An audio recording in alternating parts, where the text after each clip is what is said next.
ተከታታይ ትምህርት ያለፈው እሁድ ጀምረናል። ጥቂት እሁዶች በዚህ ሐሳብ ላይ እንቆያለን እና ከሮሜ ምዕራፍ 8 ቁጥር 2 ነው። ርዕሱ የድል ሕይወት ምስጢር ብለናል። የድል ሕይወት ምስጢር ሮሜ 8 ቁጥር 2 አብረን እናንብብ። በክርስቶስ ኢየሱስ ያለው የሕይወት መንፈስ ሕግ ከኃጢአትና ከሞት ሕግ አርነት አውጥቶኛልና። ስለ ሁለት ሕጎች ነው ትምህርታችንን የጀመርነው። እነኚህ ሕጎች በውጭ አይደሉም፣ በእኛ ውስጥ የሚሰሩ ናቸው፣ የውስጥ ናቸው።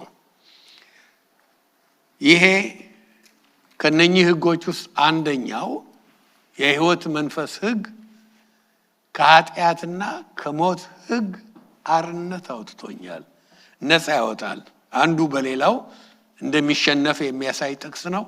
እኛው ውስጥ ያሉ የሚሰሩ ናቸው። ሕግ ሲባል ጽሑፍ ሳይሆን ፕሪንሲፕልስ፣ ደጋግሞ በሕይወታችን ውስጥ ያለ አሰራር ማለት ነው። እንጸልይ። እግዚአብሔር ሆይ አንተ እግዚአብሔር ነህ፣ የሁላችን አምላክና ጌታ። ደግሞም እግዚአብሔር ሆይ የዚህም ህብረት የዚህም ጉባኤ ጌታ ነህ። ታላቁና የተፈራኸው በመካከላችን አለ። መገኘት ይሰማል። ቃልን ስንማር ሁላችንም ብሩህ የሆነ አእምሮ እንዲኖረን እርዳን። ሀሳባችንን የሚበትነውን ክፉን ከአካባቢያችንም ከአየሩም ላይ ከዚህም አካባቢ ሁሉ እንድታጠፋው ጸልያለሁኝ። እግዚአብሔር ሆይ ኦንላይንም የሚማሩ ያለ አንዳች መሰናክል ቃልህን በትክክሉ መቀበል እንዲችሉ እንድትረዳቸው ጸልያለሁኝ። በኢየሱስ ስም አሜን። እንቀመጣለን። በክርስቶስ ኢየሱስ ያለው፣ ምክንያቱም ሁሉን ነገር የሰጠ ክርስቶስ ነው። ሌላው ቀርቶ መንፈስ ቅዱስን ራሱ የሰጠን ኢየሱስ ነው። ክርስቶስ በመስቀል ላይ ከፈጸመው ስራ የተነሳ ዛሬ አለን የምንላቸው ነገሮች ሁሉ ከእርሱ የመጡ ናቸው። የግዴታ ስሙ መጠቀስ አለበት። በክርስቶስ ያለው፣ ከክርስቶስ ውጭ ያለ ሰው፣ ክርስቶስን ያላገኘ ሰው ይሄ የሕይወት መንፈስ ሕግ አይመለከተውም። ግን በክርስቶስ ያለ የሚያገኘው ነው። ታዲያ በክርስቶስ ላለ ሰው ይሄ በክርስቶስ የተገኘው የሕይወት መንፈስ ሕግ በውስጣችን የሚሰራው ከሌላው ኃይለኛ ቀሳፊ ገዳይ ከሆነው የኃጢአትና የሞት ሕግ አርነት እንደሚያወጣ ነው ያየ ነው ማለት ነው። ይሄንን ልብ ብለን ልንማረው የሚያስፈልግ ነው። የሕይወት መንፈስ ሕግን አሰራር ማወቅ መረዳት ለክርስቲያን ሁሉ አስፈላጊ ነው። የድል ሕይወት ለመኖር ግዴታ ነው ይህንን ማወቅ። ለዚህ ነው ሮሜ ምዕራፍ 8 ቁጥር 2 አስፈላጊ የምትሆነው። ይሄ ክርስቲያናዊ ልምምድ ነው። ለክርስቲያኖች ብቻ እንደሆነ ነግራችኋለሁኝ። ከኃጢአትና ከሞት ጭቆና ነፃነት የሚያወጣ። ያለፈው ሳምንት የክርስትና ሕይወት ዲዝኒ ወርልድ አይደለም አላልኩትም። ቃሉን ግን እንድታውቁ የፈለግኩት ይህንን ነው። ዲዝኒላንድም አይደለም። የክርስትና ሕይወት የጦር ሜዳ ነው። ወይም የአጭር ጊዜም አይደለም። የአጭር ጊዜ አለች አይደለም። 100 ሜትር ሩጫ አበሻ በሩጫ ጎበዝ ነው ይባላል እና ፉት የሚሉት አይደለም። ኢቭን ማራቶን እንኳን አይደለም። ማራቶን ረጅም ጊዜ ሊፈጅ ይችላል። የክርስትና ሕይወት ክርስቲያን ከሆኑበት ጊዜ ጀምሮ ወይ እስከምንሞት ወይ ክርስቶስ ከሚመጣ እስከ መጨረሻው ድረስ ልንጓዘው የሚገባ ጉዞ ነው። መንገዱ ረጅም ነው። እኔና ውሂብ ልጆች ሆነን ተማሪ ሆና ጓደኞች ነበር። ግን ያወጣቸው አንድ መዝሙር ነበር። ረጅም መዝሙር ነው። 11 ቁጥር እንዳለው ሳምንት ጠቅሼላችኋለሁ። መንገዱ በጣም ሻካራ አስቸጋሪ እንደሆነ የሚናገር ነው። ከዛ ውስጥ እንደውም ምን የሚል ቃል አለው ትዝ ያለኝ ማታ፣ ረግረግም አለበት ተጓዥ የሚሰምጥበት፣ ገደላ ገደሉ ያስፈራል፣ ጭራሽ ያስመርራል። ግን አስቀድሞ ይህን ሁሉ ጌታ ብሏል በቃሉ ትልና አይዟችሁ ብሏል ጌታ አይደለም እንዴ? በዓለም ሳላችሁ ሐቁን ነው የነገረን። መከራ አለባችሁ። ክርስቲያን ችግር የለውም ያለው ማን ነው? ግን የሁሉ ችግር የውጭ ነው፣ ከውጭ ነው። እንደውም ፈተናና ችግር ጳውሎስ ለፊልጵስዩስ በጻፈው መልእክት ግልጽ አድርጎልናል። ምንድነው? የመዳናችንም ምልክት ነው መሰደዱ፣ ሌላው ችግር ሁሉ እሱ አይደለም። ግን ሰላማችን በውስጥ ጢም ብሎ የሞላ ነው። የድል ህይወት መኖር ይቻላል በዚህ ሁሉ። ጌታ ምን አለ? አይዟችሁ እኔ ዓለምን አሸንፌአለሁ። የአሸናፊው ልጅ ከሆን ማሸነፍን ስለሚያስተምር ስለሚያሳየን ስለሚረዳንም የምንሆነው አሸናፊዎች እንጂ ተሸናፊዎች አይደለም። እና ይሄ የታወቀ ነው። እንደውም ሳምንት ተነጋገርን። አሸናፊ ብቻ አይደለንም፣ ከአሸናፊዎችም እንበልጣለን። እንደተነጋገርነው ማንኛውም ስፖርት ይሁን ትግል ይሁን ቦክስ ይሁን የፈለገውን ነገር የሚያደርጉ ጦርነትም ይሁን ሲገጥሙ አያውቁትም። በኋላ ነው አሸናፊው የሚለየው።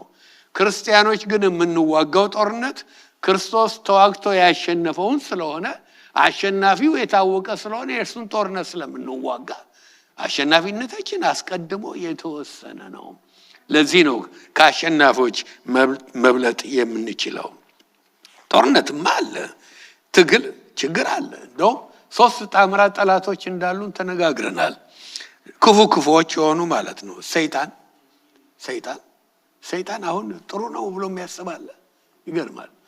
እና ሰይጣን አለ፣ ዓለም አለች፣ ስጋ። እነኚህ 3ቱ የክርስቲያን ጣምራ ጠላቶች ናቸው። ክርስቲያን ክርስቶስ ስላለው አሸናፊ ነው፣ ከአሸናፊም የበለጠ ነው። እግዚአብሔር ደግሞ አሸናፊዎች እንድንሆን ይጠብቀናል። ካዳነን በኋላ ክርስቲያን ከሆንን በኋላ ሁሉ ጊዜ የሚያለቅስ ሁሉ ጊዜ ለቅሶ ብቻ እንድንኖር እግዚአብሔር አይፈልግም። የእግዚአብሔር ፍላጎት ድል አድራጎች እንድንሆን ነው። ይሄንን ሳምንት እንደውም ከራእይ ምዕራፍ 2 ምዕራፍ 3 ለ7ቱም አብያተ ክርስቲያናት ራእይ ስንማር 7 አብያተ ክርስቲያናት በዓለም ላይ ከጴንጤቆስጤ ቀን ጀምሮ ክርስቶስ ከመጣበት ጊዜ ድረስ የሚኖሩትን አብያተ ክርስቲያናት ሁሉ የሚወክል እንደሆነ ተመልክተናል። በጊዜውም ቢሆን 7 ብቻ አልነበሩም፣ ብዙዎች ናቸው ቁጥራቸው። ሮም፣ ቆሮንቶስ፣ ቆላሲያስ አልተቆጠረም አይደለም። እነኚህን 7 ሲል 7 የፍጹም ቁጥር ምልክት ስለሆነ ሁሉንም ቸርች ማለት ነው። ስለዚህ ሁላችንንም እዚህ ያለነውን የትም ቸርች ያሉትን ዳን የሚሉትን ክርስቲያኖች ሁሉ ይመለከታል ማለት ነው። እና ስለዚህ ምንድነው ያለው? ድል ለሚያደርግ ጌታ የሚጠብቀው ለሚሸነፍ አይደለም። ተሸናፊ እዚህም ሀገር አይሸለምም አይደለም እንዴ? እዚህም ሀገር ስንት ውራ ያወጣ ሲሸለም አይታችሁ ታውቃላችሁ? አዎ፣ ድል ለሚያደርግ ነው የሚለው። ድል እንድናደርግ እግዚአብሔርም ይጠብቅብናል። ፕሮብሌም ግን አለን። አንዳንድ ሰባኮች ክርስትናን አልጋ ባልጋ እንደሆነ በቃ ይሞላልሃል፣ ባህር ሀገርም ትሻገራለህ፣ ይሆናል ያሆና ሮዚ ፒክቸር ብቻ ያደርጋሉ። ክርስትና የዚህ አይነት ሮዚ ፒክቸር ብቻ አይደለም። መከራውም አለ፣ ግን ደስ ይላል። መልካም ከዚህም የተሻለ ህይወት የለም። ክርስትና የመሰለ ህይወት የለም። ድል ደግሞ አለበት። የውስጣችን ሰላም ደግሞ ዓለም ቢነዋወጥ እንኳን አይደለም ዳዊት እንዳለው ተራሮችም ወደ ባህር ልብ ቢወሰዱ እንኳን አንፈራ። ለምን? እግዚአብሔር ከኛ ጋራ ነው። እና ክርስትና ይሄ ነው። እንደዚህ የሚያደርጉ አሉ። አልጋ ባልጋ አትስሟቸው፣ ችግሩ ሳትግቡ። ክርስትና ችግር አለው፣ ግን የድል ህይወት ነው፣ ተሸናፊነት አይደለም። የክርስትና ዲፎልት ሽንፈት አይደለም፣ ድል ማድረግ ነው። ሽንፈት ኖርማል የክርስትና ህይወት አይደለም። እንደውም ቃሉ እዛው የጀመርነው ምዕራፍ ላይ ሮሜ 8 ላይ በዚህ ሁሉ በወደደን፣ በእኛ አይደለም፣ በእኛ ጉልበት፣ በአንተ እውቀት፣ በአንተ ጡንቻ አይደለም፣ በወደደን በእርሱ ከአሸናፊዎች እንበልጣለን ነው ቃሉ የሚለው። ይህንን ነው ሐዋርያ ጳውሎስ ሮሜ 7 እና 8 ላይ 4 አይነት ህጎችን መጥቀሱን አንስተናል። መንደርደሪያ እንዲሆነኝ ነው የሚያስበው። ምዕራፍ 7 ላይ አእምሮ የእግዚአብሔርን ሕግ ጠቅሷል። የተጻፈው ሕግ ለሙሴ የተሰጠው ሕግ በሁለት ገበታ ላይ የቀረበው ሕግ ማለት ነው። ግን ያ ደግሞ ዘጸአት 20 ላይ ታዩታላችሁ በጽሁፍ ቀርቦ ማለት ነው። በነጭና በጥቁር ቀለም ተጽፎ ባይብል በምንለው መጽሐፍ ቅዱስ በምንለው ውስጥ ገብቶ እጃችን አለ። ያንን ይጠቅሳል። የአእምሮ ሕግ አለ። ህሊና ውስጥ ያለ ነው። ግን አቅም የሌለው ጥሩ ማድረግ ይወዳል፣ ግን ሁሉ ጊዜ ተሸናፊ የሆነ ሕግ አይተናል። ምዕራፍ 8 ላይ ግን እዚህ ቁጥር 2 ላይ እንዳየነው የኃጢአትና የሞት ሕግ አለ። እንደገና ደግሞ የሕይወት መንፈስ ሕግ አለ። ሮሜ 8:2 የሚያተኩረው እነዚህ ሶስተኛና አራተኛ ያልኳቸው ተቃራኒ የሆኑ የማይስማሙ ሕጎች ወይም አሰራሮች ላይ ነው። የሕይወት መንፈስ ሕግ ከኃጢአትና ከሞት ሕግ ነፃ አውጥቶኛል ይላል ሐዋርያው ጳውሎስ። ይሄ ማለት ምንድነው? ከነኚህ ከሁለቱ ሕጎች 8:2 ላይ ከተጠቀሱት ብልጫ ያለው ጡንቻ ያለው አሸናፊ የሆነ የሕይወት መንፈስ ሕግ ነው ይላል። የሕይወት መንፈስ ሕግ ደግሞ ከመንፈስ የመጣ ሆኖ እንዴት አሸናፊ አይሆንም? ብልጫ እንዳለው አሸናፊ እንደሆነው እነኚህ ሁለቱም በአማኝ ሕይወት ውስጥ ይሰራሉ። በማያምን ውስጥ ግን የሚሰራው አንዱ ብቻ ነው። ምክንያቱም የማያምን አዲሱ ተፈጥሮ የለውም፣ ክርስቶስን አላወቀም፣ አልዳንም። ይሄ ችሎታ ሊገኝ የሚችልበትን አዲስ ፍጥረት መሆንን አልተቀዳጀም።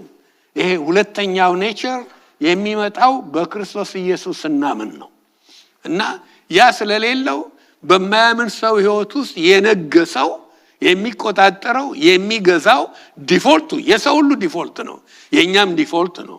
ሁሉ ጊዜ ይሄ መንፈስ ቅዱስ የሚሰጠው ሕይወት ከቀነስን ከመንፈስ ቅዱስ ከሚሰጠው አኗኗር ከቀነስን እውነተኛው ማንነት ዲፎልት አንዳንዴ ብቅ ብሎ ስጋ ጤና ያስጥልኝ ይለንና የማትወደውን ሁሉ ታደርጋለህ እና በእነኛው ሕይወት ውስጥ የለም። በአማኝ ሕይወት ውስጥ ብቻ የሚሰራ ነው። ይሄን ልብ ብላችሁ ልታውቁ ይገባል። በክርስቶስ ያለ ስለሚል ክርስቶስን ከሚያውቁት ጋራ ነው ጉዳዩ።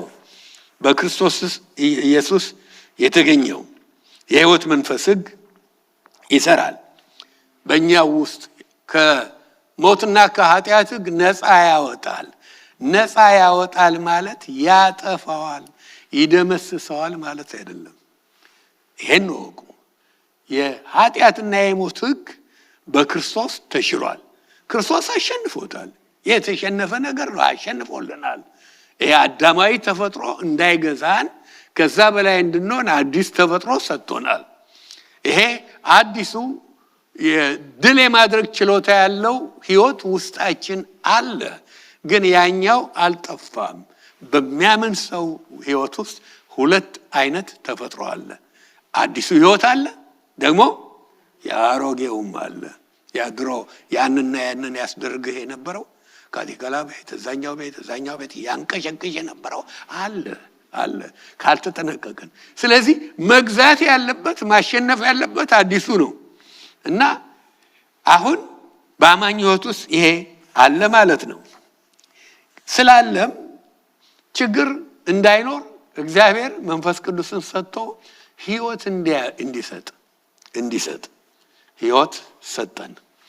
መስጠቱ ብቻ በቂ አይደለም። ጌታም ያለው ሕይወት እንዲሆንላችሁ ያ ብቻ ነው። ሕይወት እንድትድኑ ብቻ ነው። ዳግም እንድትወለዱ ብቻ ነው።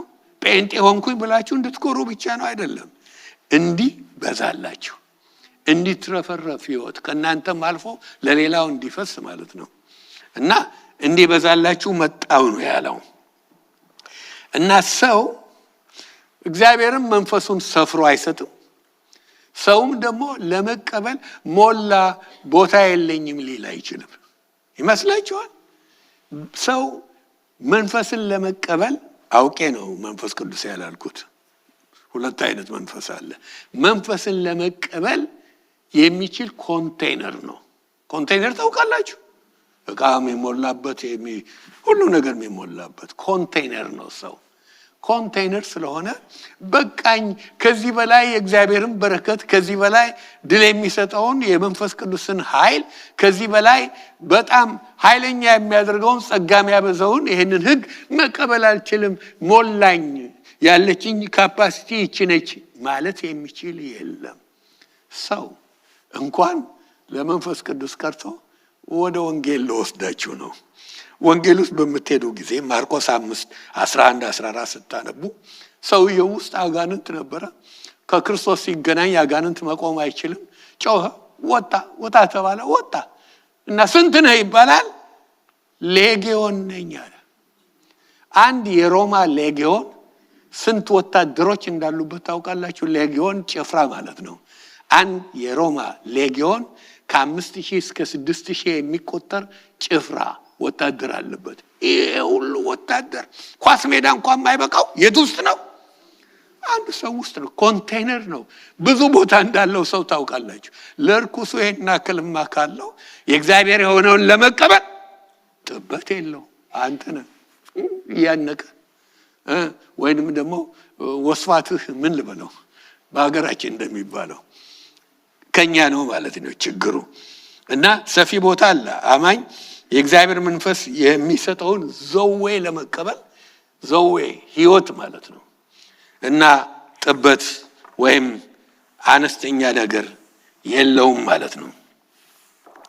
እና ሳምንት ሁለት ምሳሌዎች ጠቅሰናል እንዴት እንደሚሽረው ለማሳየት የግራቪቲን ህግና ሁለተኛ የጠቀስኩት የሆት ኤር ባሉን ህግን ነው።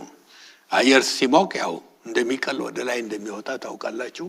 የሆት ኤር ባሉን እንደዛ እንደሚሄድ ነግረናል። አሁን ሳምንት የዘርዝርኩትን ሁሉ አልገባበትም። ዳሩ ግን የግራቪቲን ህግ ጠቅሰናል።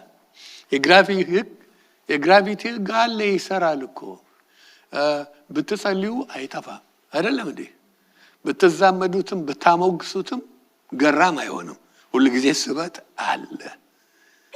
ብትገስጹትስ ይጠፋል? አይጠፋም፣ አለ። መሸነፍ ይችላል። የስ ግን ተሸነፈ ማለት ጠፋ ማለት ግን አይደለም። እና እንዴት ይጠፋል? ምን ያሸንፈዋል? የኤሮዳይናሚክ ህግ ብያቸዋለሁ። ኤሮዳይናሚክ ህግ ስለሚሰራ ነው። አዋፍ ሁሉ የሚበሩት ታያቸዋላችሁ አይደለም? ይበራ። እኔ አልችልም። ዋቺ ወፊቱ ግን ድንቢጧ ሳትቀር ይበራሉ፣ ይከንፋሉ። እና የኤሮዳይናሚክ ህግ ለዛ ህግ የተሰጡ ስለሆኑ ነው። እና አይሮፕላንም የሚበረው በኤሮዳይናሚክ ህግ እንደሆነ ተነጋግረናል። ይበራሉ። አንዳንዴ የክንፍ መኖር ብቻ አይደለም። ዶሮ ክንፍ አላት፣ ግን ስትበራ አይቷት ታውቃላችሁ? አጥር ላይ ካስቀመጥካት እንደፋድፋ ትወርድ አልተሰጠችማ። ግን ወፎቹ ሌሎቹ ላይ የተሰጡ ናቸው እና ይበራሉ። ግን ግራቪቲ በህይወታቸው ጠፋ ማለት ነው። ኤሮዳይናሚክስ ስላለ አይሮፕላን የግራቪቲ ህግ በቃ ጠፍቶለታል፣ አያገኘው ማለት አሸንፎ ይበራል። የስ ግን እስቲ ሞተሩን ያጥፋው ድርግም አራቱንም ዘጭ ወይ ባህር ላይ ወይ ያጥፋውና ይሞክረው እና አለ ጠፋ ማለት አይደለም። እና ወፏስ ትበራለች አይደለም? አንዳንዴ ክንፏን ዘርግታ ትንሽ እንዲህ ስትል ተዋጣላችሁ አይደለም? ግን እስቲ ትጠፋውና ምድር ላይ እንዳለ ግራቪቲ ሁሉ ጊዜ አለ ማለት ነው። ይሄም ይሸነፋል የምንላችሁ ነገር አለ። ግን ሁሉ ጊዜ እኛ የት ላይ መሆን አለብን? የመንፈስ ህግ የሚሰራበት ቦታ መገኘት አለብን። ህይወት የሚሰጠው የመንፈስ ህግ የሚሰራበት መሆን አለብን። ስለዚህ ብልጫ ባለው ህግ ሳያቋርጡ ከተጠቀምን፣ ከሰራን፣ ከተሰጠን ማለት ነው። ያለፈው ሳምንት ይሄ ህግ ይቀበሉታል እንጂ አይፈጥሩትም ብያቸዋለሁ። እንቀበላለን። ለመቀበል ደግሞ ቦታ ማዘጋጀት ቆንጆ ነው። ካዘጋጀን ሰፊ ነገር ከሰጠነው ህጉ አለ። ሁለቱን ህጎች ብቻ አይደለም እዚህ ቦታ የጠቀሰልን፣ ስማቸውም ብቻ አይደለም። ውጤታቸውም ተጽፏል አይደለም እንዴ? እስቲውት የኃጢአትና የሞት ሕግ ምን አያያዘው? ኃጢአትና ሞት አይለያዩ። ኃጢአት ባይኖር ሞት የለም፣ ስጋዊ ሞትም የለም። አዳም ትሞታለህ የተባለው መቼ ነው? የእግዚአብሔርን ሕግ ባፈረሰ ጊዜ ነው። እና ኃጢአትና ሞት አይለያዩም። ኃጢአት ውጤቱ ሞት ነው። በአዳምም አይተነዋል። ሞት የመጣው በሱ ነው። እሱ ብቻ አይደለም። ይሄ ስጋዊው ሞት የነፍስና የመንፈስ ከስጋ መለየት አይደለም። እሱ ብቻ አይደለም። ሞት ማለት ከእግዚአብሔር መለየት ማለት ነው። ኃጢአት የሚሰራ ነፍስ በኃጢአት የሚኖር ከእግዚአብሔር የተለየ ነው።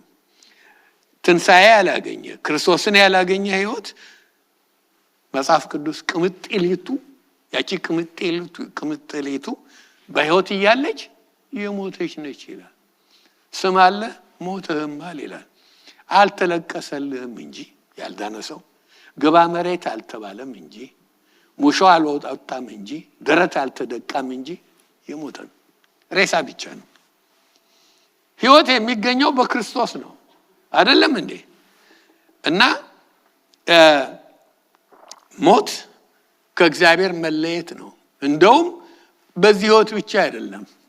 ንስሐ ካልገቡ ጌታን የማያውቁ ሰዎች ካልተመለሱ በስተቀር እዚህም ውስጥ ካለ እንጠንቀቅ። ኦንላይንም ካልተመለሱ በስተቀር ለዘላለም ከእግዚአብሔር ተለይቶ መኖር እግዚአብሔር እሱን ከመረጡት ጋራ ከመላእክቱም በክብሩ በሰማይ በመንግስተ ሰማያት ሌሎችም ደግሞ እግዚአብሔርን አልፈልግም ያሉ ንስሐ ለመግባት ፈቃደኛ ያልሆኑ ሰይጣን ይሻለናል ያሉ እነሱም ከተመደበላቸው ቦታ ጋራ ያውን ለሰው አልተሰራም ለሰይጣንና ለመላእኩ ወደ ተሰራው ይላል። ለሰይጣን የሆነው ይሻለናል ከዚህኛው ባንኩት ያኛው ይሻለናል ያለም እዛ ግን እስከ መቼ? ለዘላለም። በሲኦልም ለዘላለም በመንግስተ ሰማያትም ለዘላለም። እና ኃጢአት ይህን ሁሉ የሚያመጣ ነው። መጥፎ ነው። ደግሞ ማን ነው ኃጢአትን ለሰው ያስተዋወቀው? በሉ አስተዋዋቂውም ያ ተንኮለኛ ነው። ዲያብሎስ ብቻውን መጥፋት የማይፈልግ አይደለም። እሱ ነው አንቺ እኮ አለ ይሄን ብታረጊ በሆዷ መጣ በምኞቷ ገባ ይሄን ብታረጊ እንዴት ለመብላት ያማረ እንደሆነ እንደሚያስጎመጅ አይታ ጎመጠች፣ መገራ መጣች፣ ሄዳም ደግሞ ለባሏ ሰጠችው ይላል። አንዳንዴ እኛ ቤት እንቀልዳለን። አንዳንድ ምግብ ይቅር ወይም ሐኪም ያስፈራራውንም ሲሆን ሲመጣ አንዳንዴ ወይ ሰራናት ምግብ በቃ ይሄን ታመጣለች በቃኝ ይመላትን ቆንጆ የሚጣፍጥ ምግብ ለባሏም ሰጠችው ይላል።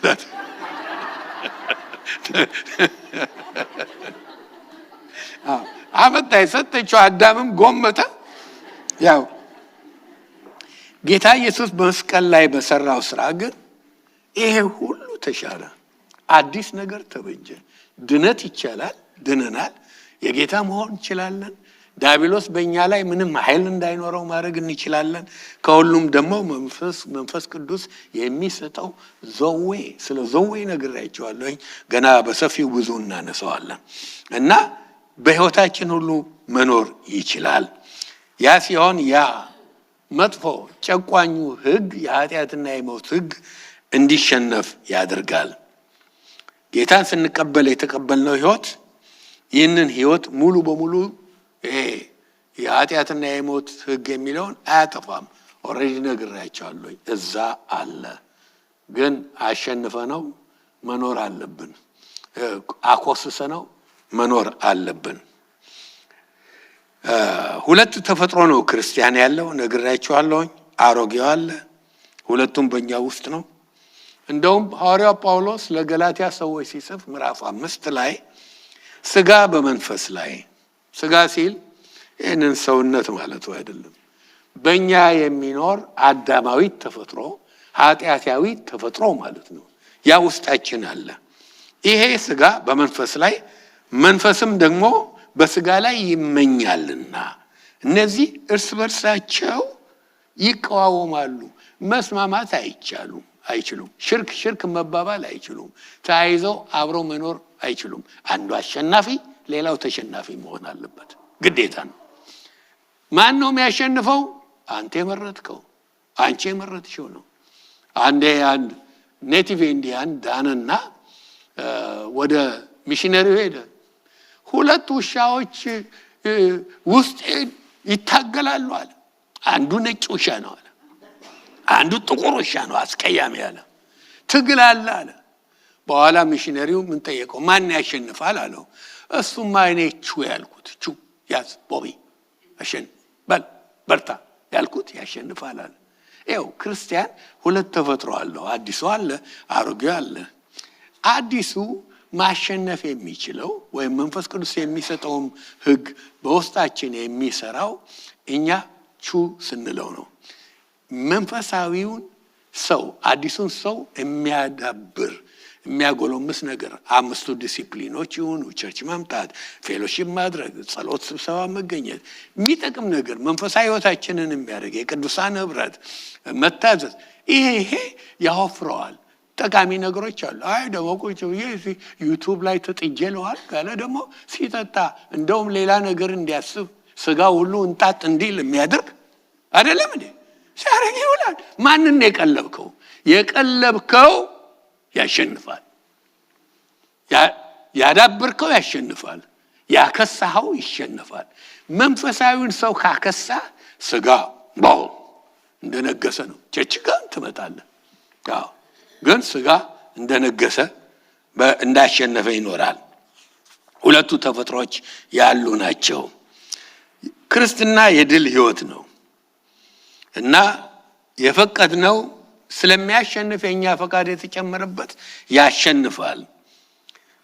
ያከሳነው ደካማ ስለሆነ ይሸነፋል። እኛ ነን ያንን ቁልፍ ማወቅ ያለብን። ትግሉ ያለ ነው። ሮሜ 7ን ጠቀስ አድርገን ሄደን ነበር እና እዛ ላይ አይተነዋል። ሐዋርያው ጳውሎስ ሮሜ 7ን ሲጽፍ አንዳንድ ሰባኮች እንደሚያስቡት ሐዋርያው ጳውሎስ ይሄ ትልቅ የእምነት አርበኛ በእውነት ከሱ በላይ ኃይለኛና አርበኛ መጽሐፍ ቅዱስ ውስጥ የለም እና በጣም የእግዚአብሔር የተጠቀመበት የእግዚአብሔር መሳሪያ ነው። አንተ ቃይነህም ብሎታል በዳነ ጊዜ። ሌሎች ጥያቄ ሲኖራቸው ይሄ የኔን ስም እንዲሸከም የተመረጠ ዕቃ ነው ተብሏል። 7ን በሚጽፍበት ጊዜ ሐዋርያ ጳውሎስ ድካም ላይ ሽንፈት ላይ የነበረ ነው ይላሉ። 8 ላይ ሲደርስ ብርቱ ነው። እትሳሳቱ። ሐዋርያ ጳውሎስ ግን ዓለማዊ ነበር። እንደውም የክርስቲያኖች ጠላት ነበር። ድኗል። እንደ ማንኛውም አዲስ ክርስቲያን የአዲስ ክርስትና ህይወት ጉዞ አለው፣ ተጉዟል። ማንኛውንም ልምምድ ክርስቲያን የሚለማመደውን ችግር፣ ፈተና፣ መከራውን ሁሉ ያውቃል፣ ተለማምዷል። ስለዚህ ሮሜ 7 ላይ የጻፈውን ያውቀዋል። ስለሚያውቀው ጻፈ እንጂ በጻፈበት ጊዜ ቆሮንቶስ ሆኖ ነው ለሮሜ ሰዎች የጻፈው። የሚገኝበት እውነታ አይደለም። ይሄ አንዳንድ ሰባኮች ይህን ሳይለዩ ምልክት ሳያደርጉ ይናገራሉ። ልንገራቸው ብዬ ነው። ግን ቢሆንም ተመልከቱት እስቲ። እዛው አጠገቡ ነው። ከቁጥር 15 ጀምሮ ጥቂት ቁጥር እንይ። እንግዲህ ምን ይሁን ይላል። ከጸጋ በታች እንጂ ነው። ከ17 ነው ያልኳችሁ ነው። 15 ነው። ከሕግ በታች ስላይደለን ኃጢአት እንስራን አይደለም። ለመታዘዝ ባሪያዎች እንድትሆኑ ራሳችሁን ለምታቀርቡለት ለእርሱ ለምትታዘዙለት ባሪያዎች እንደሆናችሁ አታውቁምን? ወይም ለሞት የኃጢአት ባሪያዎች ወይም ለጽድቅ የመታዘዝ ባሪያዎች ናችሁ። ዞሮ ዞሮ የሰው ምርጫ ላይ ያድርገዋል። ይህንን ይናገራል ምዕራፍ 15 ላይ ቁጥር 16 ላይ አንብቤላችኋለሁ። እኛ 16ን እየገፋችሁ ብትሄዱ ነገር ግን አስቀድማችሁ የኃጢአት ባሪያዎች ከሆናችሁ ለተሰጣችሁለት ለትምህርት አይነት ከልባችሁ ስለታዘዛችሁ ከኃጢአትም አርነት ወጣችሁ ለጽድቅ ስለተገዛችሁ ለእግዚአብሔር ምስጋና ይሁን ይላል። ቀጥሎ ቁጥር 19 ስለ ስጋችንም ድካም እንደ ሰው ልማድ እላለሁ ብልቶቻችሁ አመፃ ሊያደርጉ ለርኩስነት ለአመፅ ባሪያዎች አድርጋችሁ እንዳቀረባችሁ እንደዚሁ ብልቶቻችሁ ሊቀደሱ ለጽድቅ ባሪያዎች አድርጋችሁ አሁንም አቅርቡ። አሁንም ማቅረብ አለማቅረብ የኛ ችግር ነው። ሐዋርያ ጳውሎስ የሚናገረው ይሄንን ነው። እና ችግሩ አለ ያውቀዋል። ስለዛ ነው የጻፈው ማለት ነው። እንደውም ገፋ ብለን ስንሄድ ይሄን ሁሉ ይናገራል። ሁለት እኔዎች እንዳሉ አንድ ቦታ የማልወደውን የማደርግ ከሆንኩ ይላል። ሰው የማይወደውን የሚጸየፈውን ነገር ካደረገ ማለት ነው። እኔ አይደለሁም እኔ ሲል አዲሱን ሰው ማለት ነው። ይሄ በክርስቶስ ያገኘሁት አዲስ ማንነት አዲስ ሰው አይደለም። የማልወደውን እንዳደርግ የሚያደርግ እሱ ኃጢአት ማድረግ አይፈልግም። አዲሱ ሰው ኃጢአት ማድረግ አይችልም በምንም ምክንያት። ከክርስቶስ የተቀበልነው አዲስ ማንነት ኃጢአት ማድረግ አይፈልግም፣ ይጸየፈዋል። እኔ አይደለሁም ሲል እሱ አይደለም ግን በእኔ ውስጥ የሚኖር ኃጢአት ነው እንጂ ሲል ሁለተኛውን ማንነት ከአዳም የተወረሰው ማንነት ይሄ ሕግ የሚሰራበት ማንነት ይሄ የኃጢአትና የሞት ሕግ የሚጨፍርበት ማንነት ማለቱ ነው። ሁለት እኔዎችን ሮሜ ውስጥ ያሳየናል። እና ችግሩ እንደውም ስለ ምኞት ነው ያወጣው። ምኞት አትመኝ ይላል መጽሐፉ። አትመኝ ይከለክላል። ምን ይላል ሐዋርያ ጳውሎስ? እኔ መሰክራለሁ ይላል። ምን ማለቱ ነው? አሁን መሰክራለሁ የሚለው አዲሱን ሰው ነው። አትመኝ ይላል። አዲስ ሰው ምን ይላል? አዎ መመኘት ልክ አይደለም፣ እግዚአብሔር የፈቀደው ነገር አይደለም። አትመኝ ይላል። ማንን? የጎረቤትን፣ ንብረቱን፣ ሚስቱን ይሁን ማንንም ማንኛውንም ነገር እግዚአብሔር ያልፈቀደውን ነገር አትመኝ ይላል። እና አንዳንድ ሰዎች እኮ በምኞት ሰክረው በቃ ቁጭ ብለው እና አንድ ሴት ነበረች ስሟ እዚህ ቤተክርስቲያን ካለ ሰው ጋር ስለሚስማማ ድሮ ተማሪ ሆኜ መጽሐፍ ላይ የምናነባት ትምህርት ቤት እንዳልጠቅስ ማለቴ ነው። እና እንደው ምን አለች? ወተት ልትሸጥ ትሄዳለች። ይህን ወተት ሸጥና አለች። ስሟ ተዋበች ነበርና እና የእኛን ተዋበች ማለት አይደለም። እና እኔ አሁን አለች ይሄን ሽጬ ምን አድርጋለሁኝ? ጥጥ እገዛለሁ። ዶሮ ገዛለሁ አለች። ዶሮ ገዛና እንቁላል ስትወልድ አስታቅፋታለሁ። ጫጩቶቹ ሲያድጉ እሸጣለሁ። ከዛ በኋላ ምን የመሰለ እንትን እፈትልና ለሸማኔው ጥሩ ልብስ እንዲሰራልኝ፣ ድሮ መቼም የሸማኔ ነው እና እሰጠዋለሁኝ። እሱ ከሰራልኝ በኋላ ሰፊው ደግሞ አሳምሮ በላይ ላይ ቆንጆ አድርጎ ካስቀመጠው ያን ልብስ ለብሼ በዚች ጎዳና ወተት አድርጌ በሚሄድበት ሰዎች ሲያዩኝ እቺ ተዋበች ነኝ እቺ ተዋበች፣ አዎ ሲያዩኝ ተዋበች ሲሉ አለ ደህና ነሽ ሲሉኛል። እኔ ደግሞ እግዚአብሔር ይመስገን እላለሁ። ወተቱም የለም። ምኞት እና አትመኝ። አዎ መመኘት ኃጢአት ነው ይላል አዲሱ ሰው ነው። አሮጌው ግን ያደርገዋል፣ ይወደዋል ማለት ነው። ድምፅ አለ በውስጣችን፣ ሁለቱ ይነጋገራሉ። ለዚህ ነው አንድ ጊዜ አንዱ ሰው ከሆነ እኮ ሰው ብቻ አይደለሁም ኮሚቴ ነኝ አለ። ምክንያቱም ብዙ ድምፅ ነው ያለው።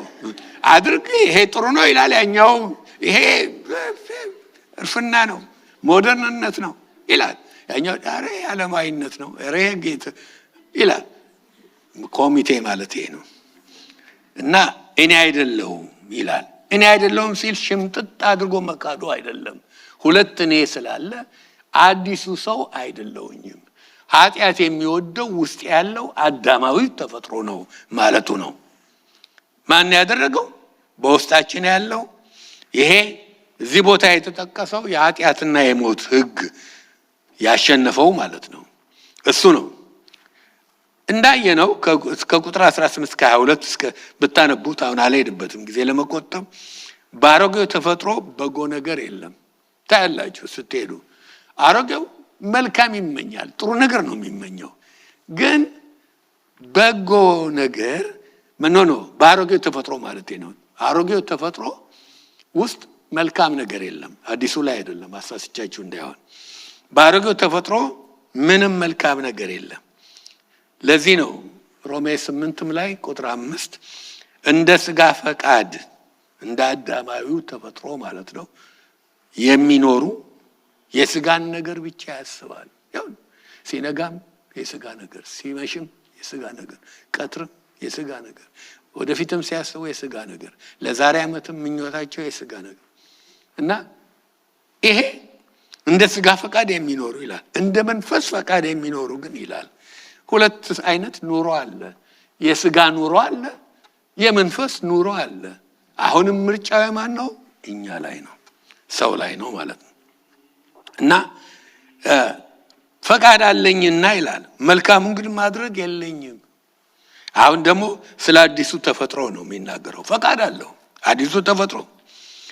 ኃጢአት ይጠላል፣ መልካም ይመኛል፣ ግን የሚመኘውን ለማድረግ ኃይል የለውም። ክርስቶስን አግኝተዋል፣ ዳግም ተወልደዋል፣ መንፈስ ቅዱስን ተቀብለዋል። መልካም ይመኛል፣ ኃይል ግን የለውም። ሮሜ 8:2 የዚህ መልስ ነው።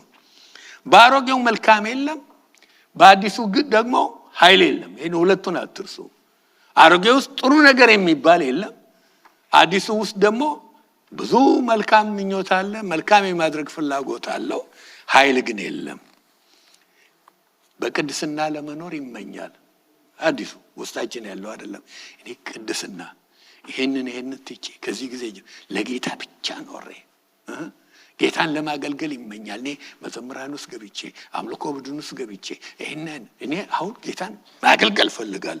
ምኞት በሽበሽ ነው አለ። ጌታን ለማገልገል ይመኛል፣ ግን ኃይል የለም። ኃይል ያስፈልጋል አይደለም? ሮሜ 8:2 ይሄ ነው ቁልፍነቱ። ኃይል ያስፈልጋል። ለዚህ ነው ኃይል ስለሌለው ነው ስንት የዳኑ ክርስቲያኖች ሽንፈት ላይ የሚገኙት። ሁልጊዜ ውሳኔ ብቻ፣ ሁልጊዜ ያናድርጌ ግን የሚገኙት በስጋ ድካም ጭቃው ውስጥ ተይዘው እንደ ድሮ በእኛ ዘመን እንደነበረው ትሬንታ ኳትሮ ታራራራ እያደረጉ ጭስ መውጫቸውን ጭስ ብቻ እያቦነኑን እዛው አንድ እንቅስቃሴ የለም፣ ኃይል የለውም። አዎ ክርስቲያን ነን ግን ያስፈልጋል። ሮሜ 8:2 ለዚህ ነው ሽንፈት ለክርስቲያን ኖርማል ላይፍ አይደለም። እና እንደውም በእኔ የሚኖረው ኃጢአት ነው ይላል ሐዋርያ ጳውሎስ ያስደረገው። እንደውም ቁጥር 24 ላይ ብትደርሱ ምዕራፍ 7 ላይ ለዚህ ለሞት ከተሰጠ ሰውነት ማን ያስጥለኛል? ያስጨዋል። ክርስቲያንም ይጨዋል። ስንቱ ነው እውነቱን ያውቃል። ክርስቲያን ነው፣ ቅድስናም እንደሆነ ያውቃል፣ ጌታን ማገልገልም እንደሆነ ያውቃል፣ መልካም ነገሮችን ሁሉ ያውቃል በክርስቶስ ያለውን። ግን ምን ያደርጋል? ስጋ ውጦታል። ማን ያስጥለኛል ያሰኛል።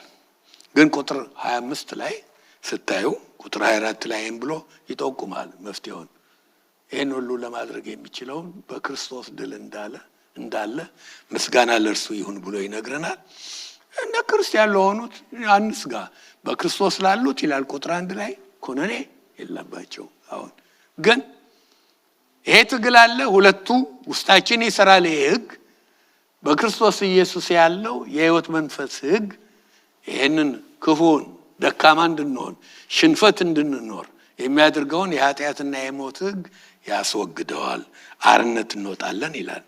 እንግዲህ የመንፈስ ህግ የኃጢአትና የሞት ህግ ከባድ ነው። የመንፈስ ህግ መልካም ነው። የኃጢአትና የሞት ህግ አዳማዊ ተፈጥሮ ስለሆነ ከአዳም ውድቀት የመጣ ስለሆነ መልካም ነገር ይማራል ብላችሁ አትሞክሩ። የኃጢአትና የሞት ህግ መልካም ነገር ከሚማር ይልቅ እቺ ትንሿ ጉንዳን አልጀብራና ፊዚክስ ብትማር ይሻላል። አዎ አይቻልም ማለት ነው። ሁሌ ክፉን ነው ምናምንቴውን ነው አመድ የሆነ ነገር ነው የሚመኘው ማለት ነው። የድል ህይወት ሚስጥር ግን ያለው በሁለተኛው ህግ ላይ ስናተኩር ነው። እና ይሄ ህግ መንፈስ ቅዱስ የሚሰጠው እሱ በውስጣችን የሚሰራው አሰራር ነው። ዘዌ ይሰጣል። ዘዌ ብቻ አይደለም፣ እንዲበዛ እንዲትረፈረፍ ያድርጋል።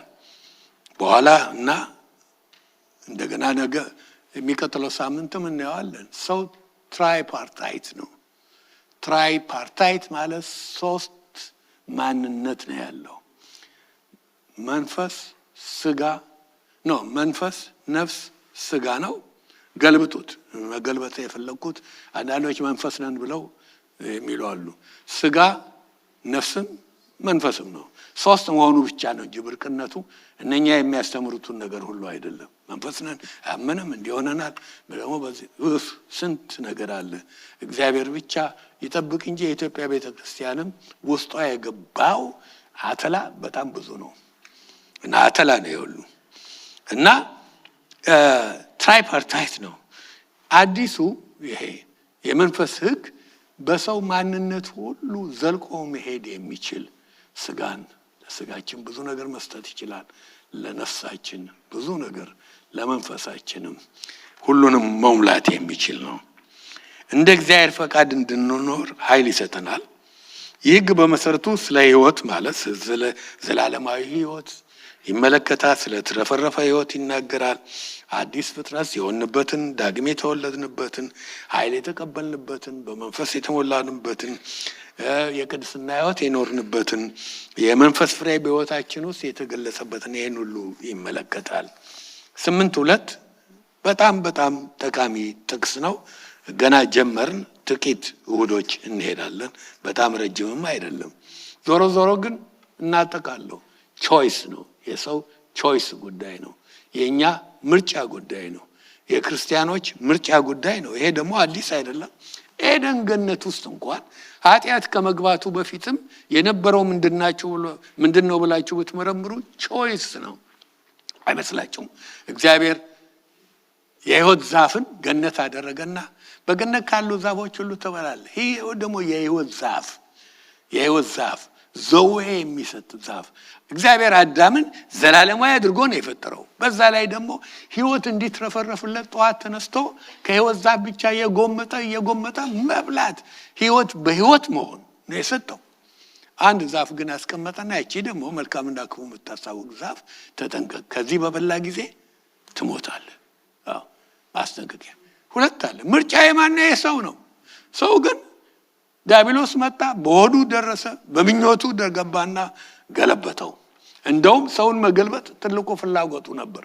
ምክንያቱም አዳም በሁሉ ላይ ስልጣን ስለተሰጠው ሳጥናኤል ከወደቀ በኋላ ማለት ነው ከሰማይ እና የክብር ቦታ ስለወሰደ ቅናት ነበረው። ከዚህ የተነሳ ጠብቆ ገለበጠው። መጥፎ ነው። ያላችሁ ሰዎች ያላችሁ እግዚአብሔር ይገላግላችሁ። መጥፎ ነው ቅናት እና መጣና ገለበጠው። በሚስቱ በኩል አድርጎ ዋናውንም ገለበጠው። የዛን ጊዜ ምን ሆነ? አዳም በኃጢአት ወደቀ፣ በመንፈስ ሞተ። ትራይፓርታይት ነው ብያቸዋለሁ አይደለም? በመንፈስ ሞተ። በቃ ከአዳም የተወለደ ሁሉ በመንፈስ የሞተ ነው። ሕይወት የለበትም ማንም። ለዚህ ነው ክርስቶስን ተቀብሎ ካልዳነ ማንም ሰው ክርስቶስን ካልተቀበለ በስተቀር መንፈሱ የሞተ ነው። ለዚህ ነው ሐዋርያ ጳውሎስ በመልእክቱ እንዳሳየን ሰው ጌታን ሲያገኝ ምንድነው የሚሆነው? መንፈስ ቅዱስ ወደ ሕይወታችን መጥቶ ለዚህ ለሞተው መንፈሳችን ትንሣኤ ይሰጠዋል። ክርስቶስን ያስነሳው መንፈስ ያ የወደቀው በአዳም ምክንያት የሞተውን የወረስነውን ከእናትና ከአባቶቻችን ያንን መንፈስ ሙታን ሆነን ነው የመጣ ነው። ምን ያደርገዋል? ሕይወት ይሰጠዋል። አሁን እንደገና ትራይፓርታይት መሆን እንችላለን። 3ቱም ነገር ይሰራል ማለት ነው። የሰውን መንፈስ እንዳትረሱ። ሰው መንፈስ አለው።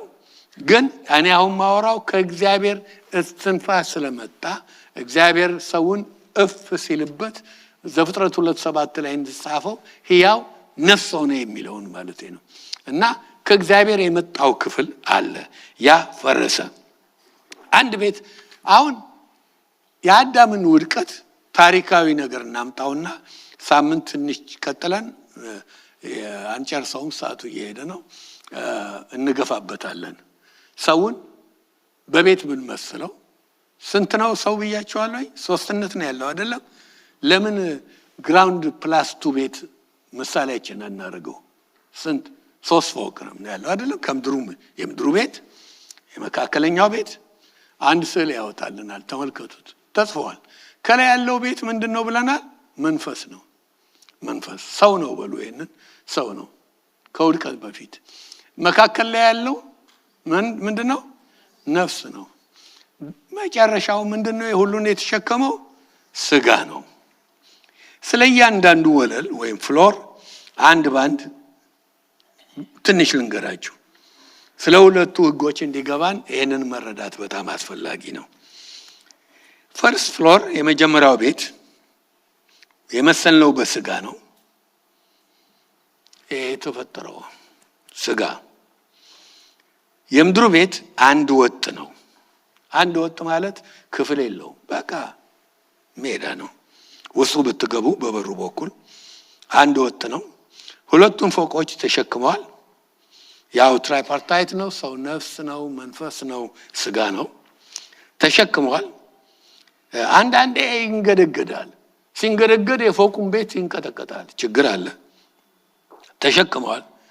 ስጋን የመሰልንበት እንግዲህ በምድር ቤት ነው፣ ግን ባዶ ነው። 5 ሽቦዎች ግን ተዘርግተውበታል። ምድሩ ቤት ስጋው ውስጥ ሰውነታችን ውስጥ 5 ሽቦዎች አሉ። ከእርሱ ውጭ ከውጭ ዓለም ጋራ ግንኙነት የሚያደርገው በእነኛ 5 ሽቦዎች ብቻ ነው። ግንኙነት ያደርጋል፣ መልእክትም ይቀበላል። በምኖች? በእነኚህ በ5 ሽቦዎች አማካይነት ማለት ነው። የምድሩ ቤት በእነዚህ ሽቦዎች አማካይነት የሚቀበለው መልእክት አለ። ሲቀበል መልእክት ወደ ሁለተኛው ፎቅ ያስተላልፋል። ሁለተኛው ፎቅ ላይ ትላልቅ ጣቢያዎች አሉ፣ ኮንትሮል ሴንተርስ፣ እና ለነሱ ያስተላልፋል መልእክቱን። ለምሳሌ ሲበርድ ኡፍ ይበርዳል ይላል ተቀብሎ። ከውጭ ነው አይደለም? በእነኛ 5 ሽቦዎች ያገኛል። ይበርዳል ሲለው ሁለተኛው ፎቅ ምን ትእዛዝ ይሰጠዋል? ካፖርት ልበስ፣ ጋቢ ተከናነብ። እነኚህ 5 ሽቦዎች የምንላቸው 5ቱ የስሜት አውታሮች ናቸው። ምንና ምን ናቸው? ማሽተት፣ መቅመስ፣ መዳሰስ፣ ማየትና መስማት። በእነኚህ ነው አይደለም ስጋ ከውጭ ዓለም ጋር ግንኙነት የሚያደርገው። እና 5ቱ ወዴት ይልካል? ወደ አእምሮ። አእምሮ ያለው ልብ ውስጥ ነው። ሁለተኛው ፎቅ ላይ ነው። ማነው? ነፍስ ውስጥ ነው። ልብ ሁለተኛው ፎቅ ላይ ነው ያለው። እነኚህን 5 ስሜቶች እግዚአብሔር ስለፈጠራቸው እንዴት እንደሚሰሩ እንዴት እንደሚጠቅሙ ያውቃል። እግዚአብሔር ይጠቀምባቸዋል ያለማንም ችግር። ችግሩ አይደለም ያ ክፉ ሰይጣንም ደግሞ እንዴት እንደሚሰሩ ያውቃል። እሱም ደግሞ ይህን ስለሚያውቅ በውሽንብር የሆነ ነገር የሚልከው በእነኚህ በ5ቱ አውታሮች ነው። ስታቲስቲክስ ልስጣችሁ። ሰው ከሚያውቀው ነገር ውስጥ በጠቅላላው 65% ያለው እውቀት የሚመጣው ኢንፎርሜሽን የሚገኘው በማየት ነው።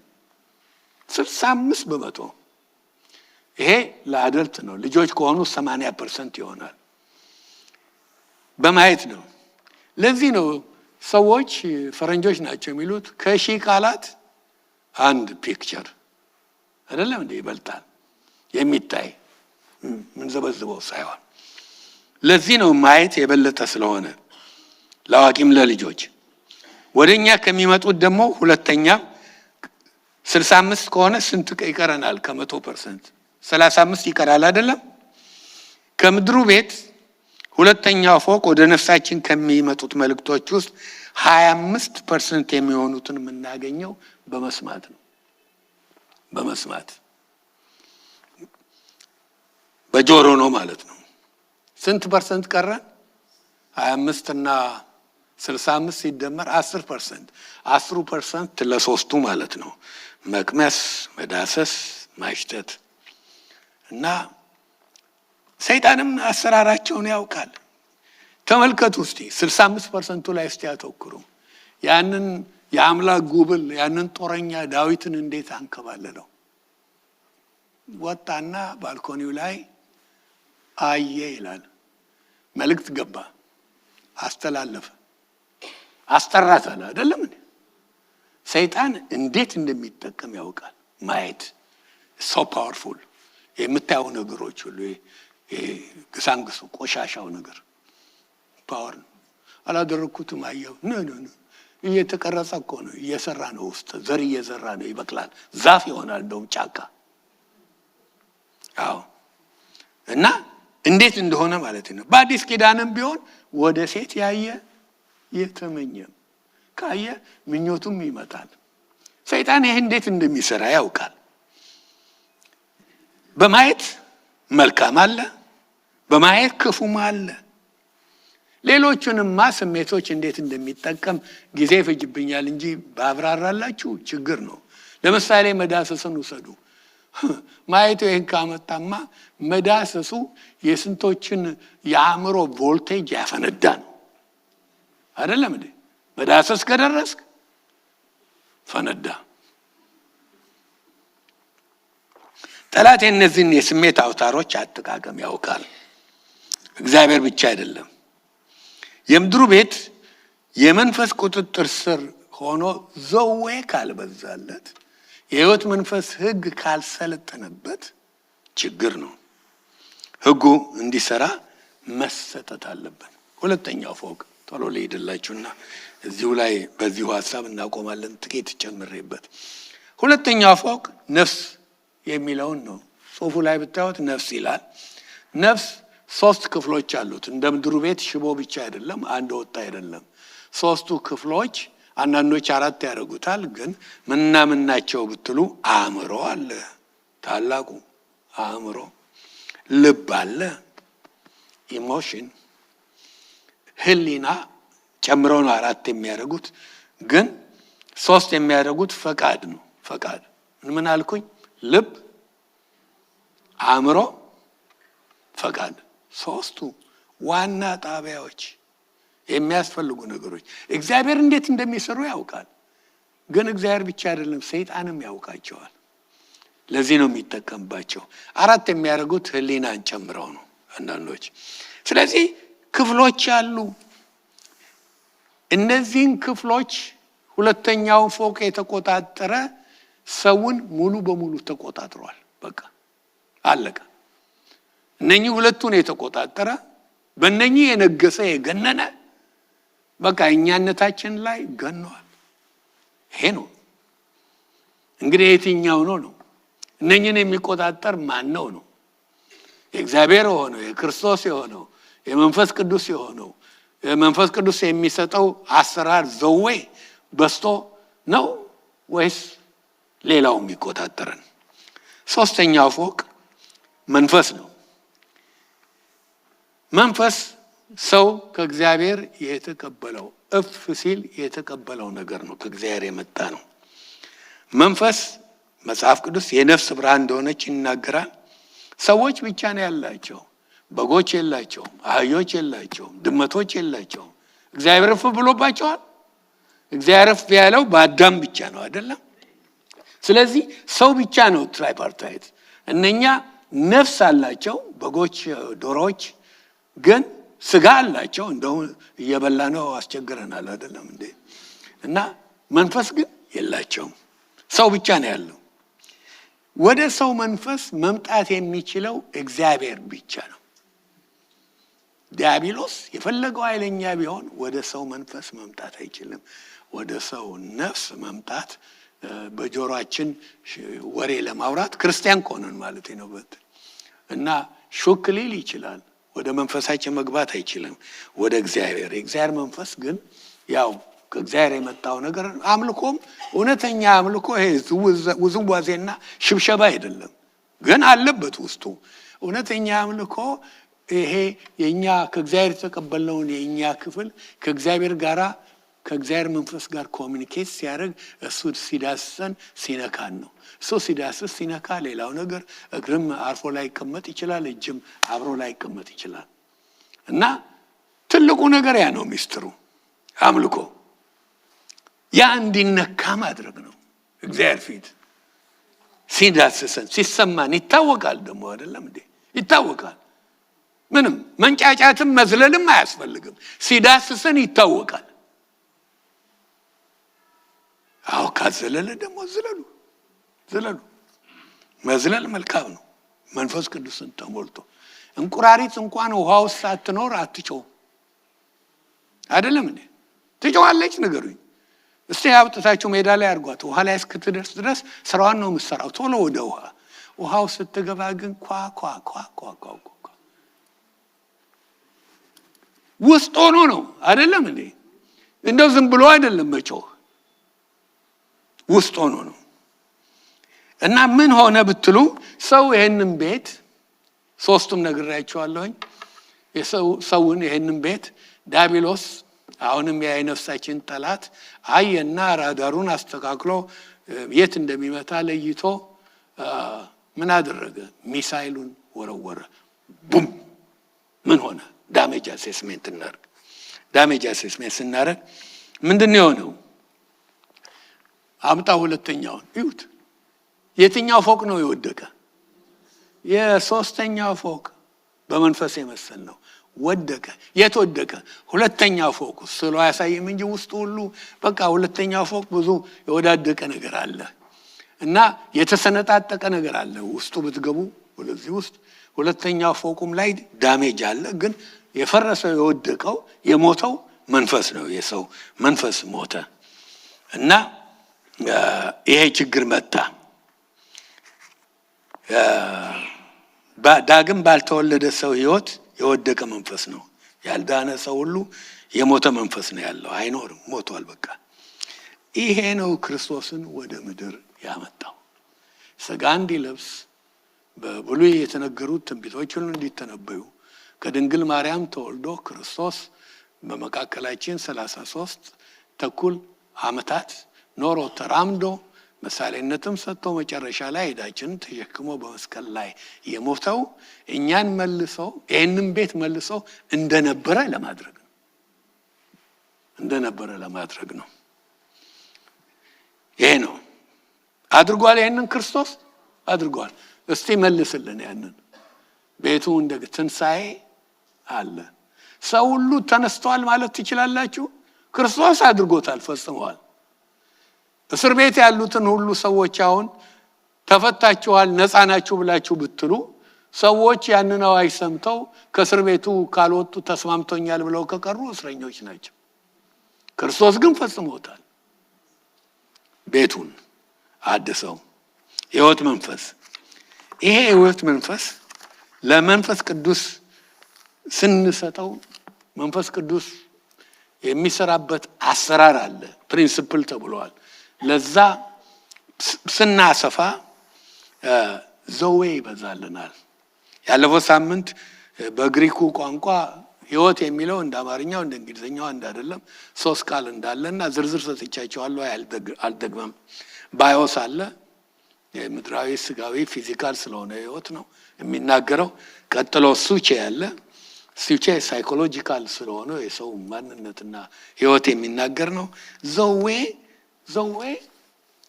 አለ። ይሄ ነው መጽሐፍ ቅዱስ ውስጥ ያለው ቃል ዘዌ ነው። የእግዚአብሔር የራሱ ሕይወት የሥላሴ ሕይወት ነው። ዘዌ የአብ ሕይወት ነው፣ የወልድ ሕይወት ነው፣ የመንፈስ ቅዱስ ሕይወት ነው። አብ ዘዌ ነው፣ ወልድ ዘዌ ነው፣ መንፈስ ቅዱስ ዘዌ ነው። ይሄ እግዚአብሔር ሕይወት ነው።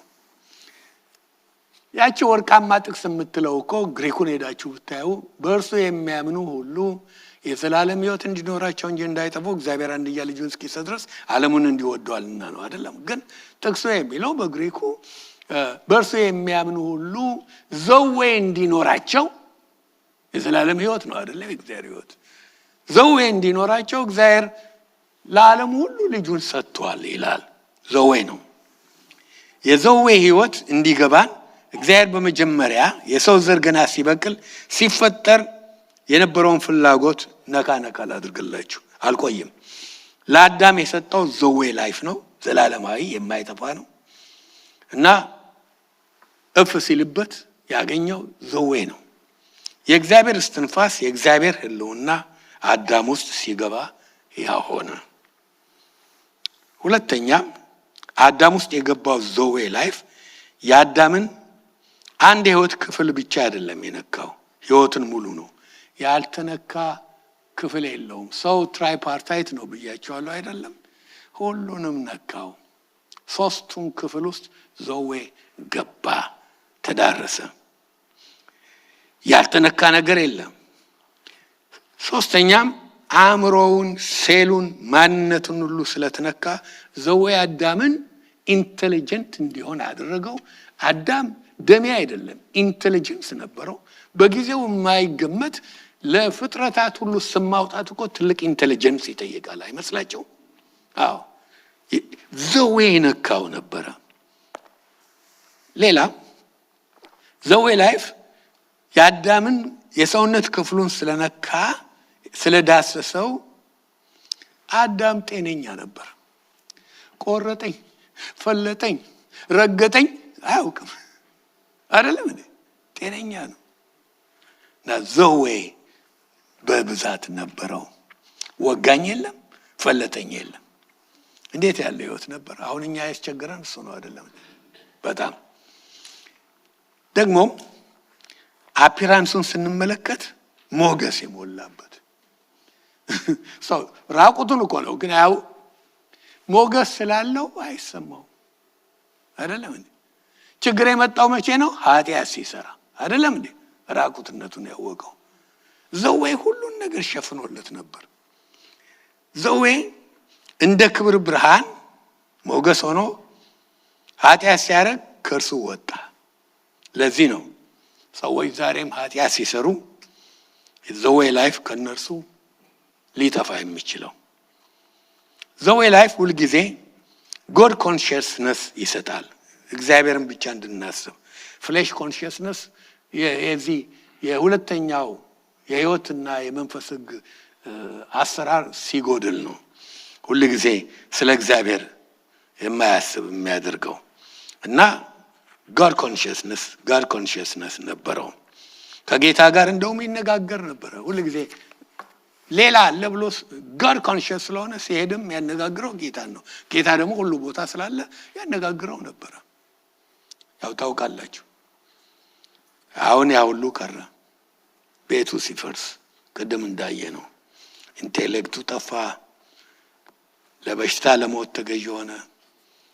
አቀራረቡ፣ አፒራንሱ ሁሉ ሸክላው ይታይ ጀመር። ሸክላ እኮ ይታያል አፈሩ። ምን ሆነ መሰላችሁ? አንዴ ያው አዲስ አበባ ውስጥ በኃይለ ሥላሴ ጊዜ ዘመን እስር ነበር። እስሩ ቀኑም አለኝ እና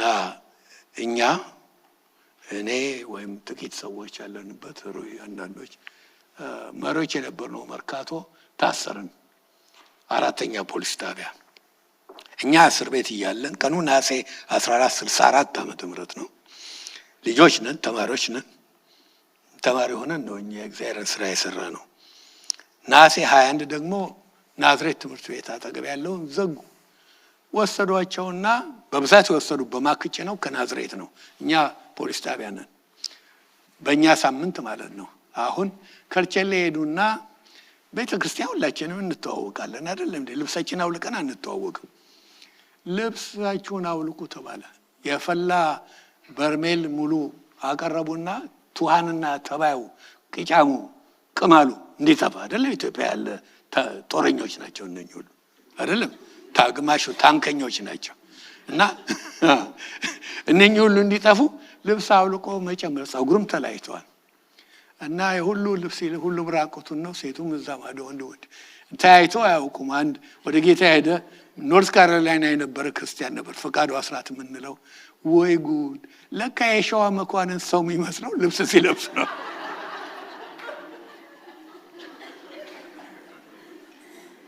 ሸክላውን መታየት ጀመረ። እግዚአብሔር ዘዌ ይሰጣል። ዘዌ አባት ነው፣ ለልጁ ሰጥቶታል። ዮሐንስ 5:26-27 ላይ እናያለን።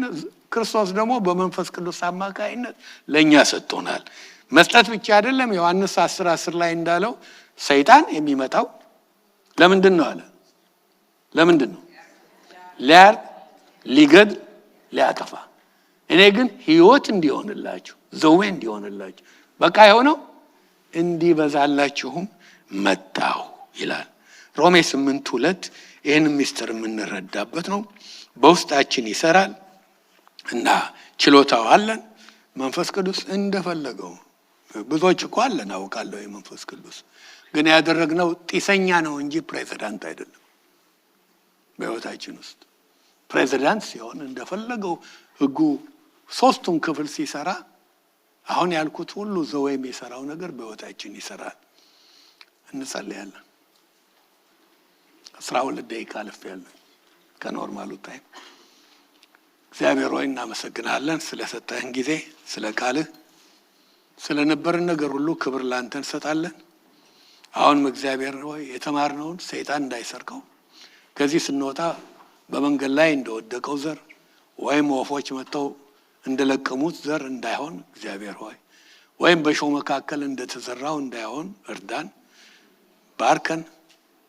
የተዘራው ይብቀል፣ እዚህ ባሉት ይብቀል፣ ኦንላይን ባደመጡት ሁሉ ይብቀል። እግዚአብሔር ሆይ እርዳን። ያንተን እርዳታ የምንፈልግበት ጊዜ ነው። በኢየሱስ ስም አሜን። ተባረኩ። መልካም ከሳት በኋላ